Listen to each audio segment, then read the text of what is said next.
जय माता दी, जय श्री महाकाल, हर हर महादेव।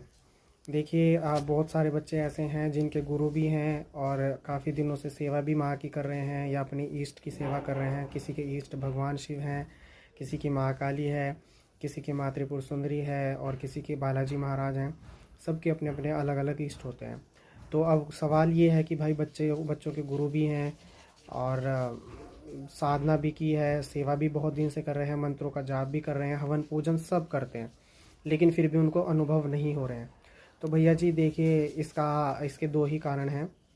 या तो आपके अंदर कोई कमी रह गई है सीखने में या करने में, या फिर आपके गुरु के द्वारा आपका मार्गदर्शन सही नहीं हो रहा है।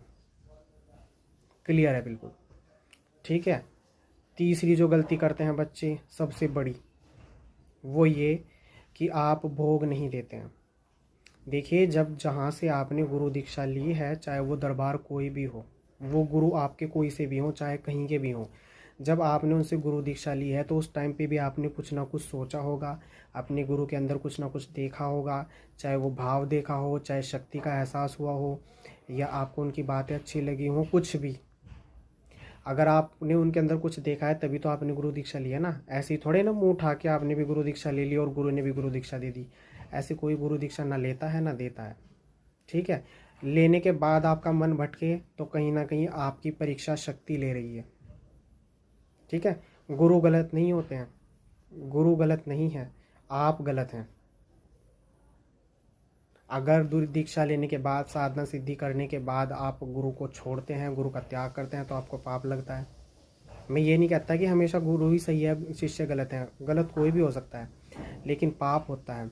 ठीक है। अगर आपके गुरु आपका मार्गदर्शन कर रहे हैं, सब कुछ अच्छे से बता रहे हैं, फिर भी आप उनके साथ में दगाबाजी करो तो ये आपके ऊपर पाप बनेगा बहुत।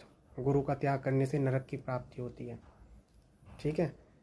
और मैं आपको बता दूं, आप गलती सबसे ज़्यादा यही करते हैं कि जिस दरबार से आप जुड़े हैं, जिस दरबार से आपको सवारी प्राप्त हुई है, जिस दरबार की शक्तियाँ आपकी मदद कर रही हैं, आप उसमें भोग नहीं देते।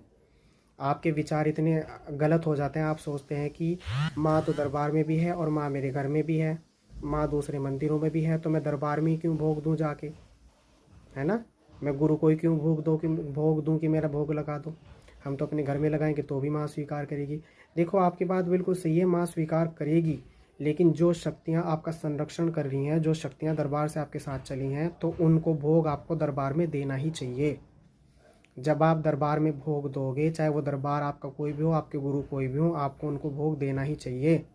तभी दरबार की शक्तियाँ काम करेंगी, तभी गुरु की शक्ति काम करेगी, नहीं तो आप कभी